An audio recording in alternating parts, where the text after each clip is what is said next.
Olha, vamos falar de um assunto que parece se repetir de novo e de novo. As bolhas, o hype, aquela febre do momento. Sabe, a gente já viu isso tantas vezes. Por que será que de tempos em tempos a gente embarca nessa onda de otimismo que, convenhamos, muitas vezes acaba em decepção? A resposta, e isso é o mais interessante, talvez não esteja nos mercados, talvez esteja dentro da gente. Pois é, essa é a pergunta de US$ 1 milhão, né? Por que as coisas viram bolhas? E a resposta, olha, não está em nenhum gráfico, nenhuma planilha. Está mais para um espelho. O que será que tem na nossa psicologia, na nossa forma de pensar, que nos deixa tão vulneráveis a essas promessas de um futuro incrível e ganhos que parecem fáceis demais? E essa citação aqui, ela resume tudo de uma forma brilhante. É sobre aquela sensação universal. Aquele medinho de ficar para trás, o tal do FOMO. Sabe? Aquela impressão de que tem uma oportunidade única passando na nossa frente e todo mundo está aproveitando, menos a gente. É essa inquietação, essa coceirinha que acaba alimentando o ciclo todo.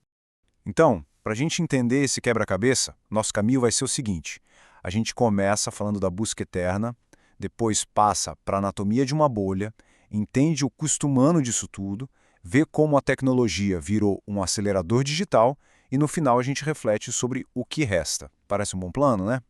Então vamos lá. E o ponto de partida é exatamente esse.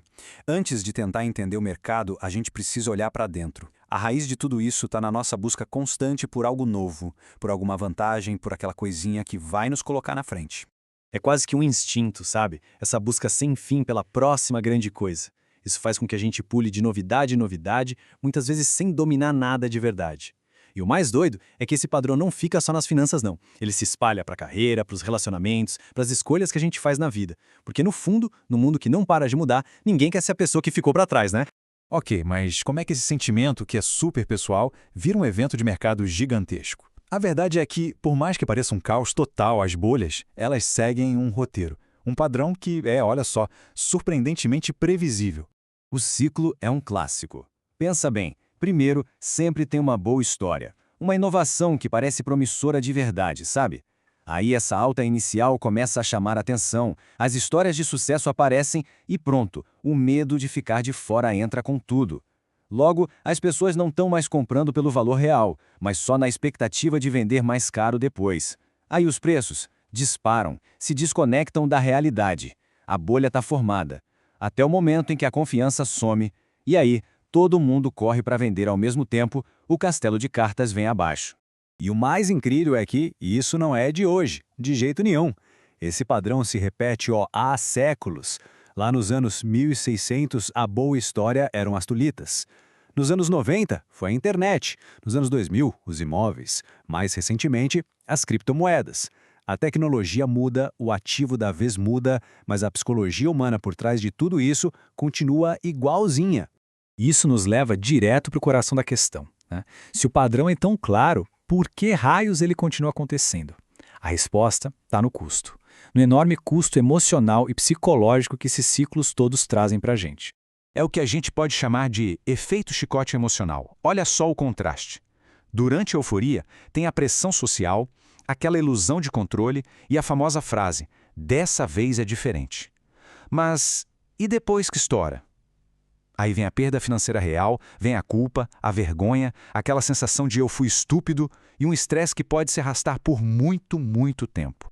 No fim, essa frase aqui mata a charada. A tecnologia muda, as pessoas, nem tanto. É isso. As ferramentas que a gente usa hoje são do século XXI, mas os nossos impulsos, esses são os mesmos de sempre. Medo, ganância, a atração por uma história que soa bem demais para ser verdade. Só que tem um porém. Se a nossa natureza humana não mudou, a tecnologia, essa sim mudou. E como mudou? Hoje, a gente tem ferramentas que funcionam como um baita acelerador para esses ciclos de euforia e pânico. É só olhar para essa linha do tempo. A mania das tulipas demorou anos para se formar. A Bolha.com, lá nos anos 90, levou meses. Agora, as ações meme, impulsionadas por comunidades online, a gente vê ciclos completos de alta e queda em dias, às vezes em horas. A nossa conexão constante comprimiu o tempo de um jeito impressionante. E os motores desse hype moderno são bem claros, né? A informação hoje é viral, se espalha em horas. Os algoritmos, eles tendem a recompensar o conteúdo mais extremo, não mais equilibrado. O efeito manada virou global, exponencial. E com um app no celular, o mercado ficou sem atrito nenhum. É tudo na base do impulso. Fora a comparação social constante, que deixa a gente com um FOMO permanente. Resumindo, é como se a gente jogasse gasolina emocional num sistema que já tem uma tendência natural à euforia. O ponto crucial é esse. A tecnologia não criou o problema, mas ela o amplificou de uma forma exponencial. Ela se junta com as nossas fraquezas psicológicas de sempre para criar bolhas que são mais rápidas, mais intensas e mais voláteis do que qualquer coisa que a gente já viu. Beleza, então, chegando ao final dessa análise, o que fica, né? O que a gente tira disso tudo?